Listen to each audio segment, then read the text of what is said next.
You go ahead.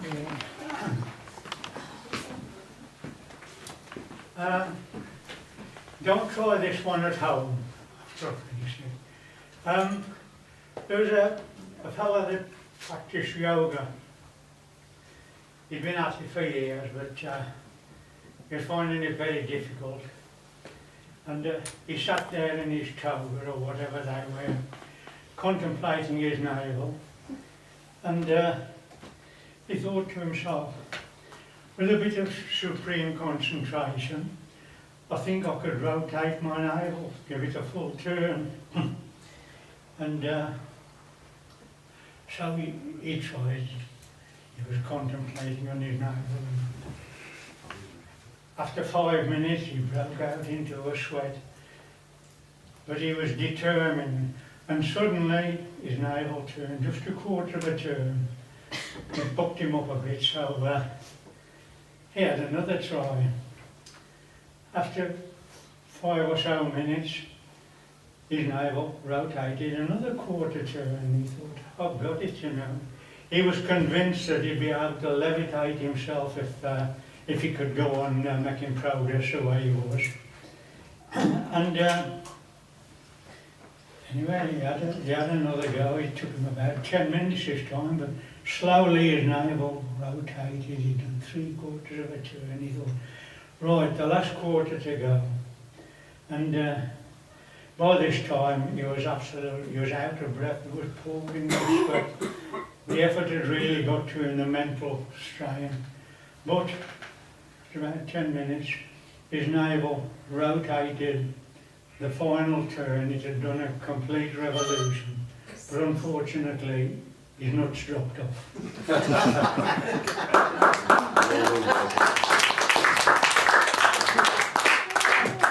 There was a fellow went on holiday to Barcelona, and he'd been to a bullfight, and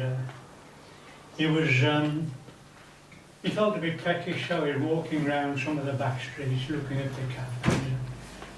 This one place, he saw a menu which was advertising sweetbreads, and he was a keen lover of sweet. He really loved sweetbreads, and it was the only place he'd seen that was serving them. So he thought he'd give it a try, and he went in and he ordered his sweetbread dinner. And when they brought it, he was absolutely amazed.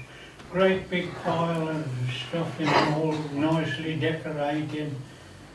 And he ate it, and he really enjoyed it. He thought, I'll have to come here again.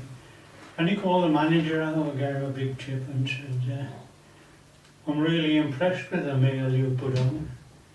And the manager said to him, oh well, we can do that because my brother is a matador, and when he kills a bull, he always cuts off the ear and throws it to the mayor's wife or some lady dignitary, and he gets a rest. So he has the sweetbreads, and they send the rest of the carcass to a hospital or something. He said, so we're all right, so we can afford to serve portions like this. And he said, oh, I'll come and see you again. Well, a couple of days later he went back to the same restaurant. And he was so impressed, he took a friend with him. You know, he explained to the friend that he found this restaurant where they got a way of getting the sweetbreads onto the table. And so they went in anyway and ordered the sweetbreads. When they came, he was amazed. It was a little tiny portion. It was nearly all salad and stuff, very little sweetbread there. And he was so upset about it after telling his friend, you know, what a great meal it was. He called the manager over and he said, what's this here? And he said, I was in here the other night and you served me a proper portion, really good. And you told me that your brother had the sweetbreads and gave them to you, sort of thing, and the carcass went to the hospital, the mayor's wife got the ear.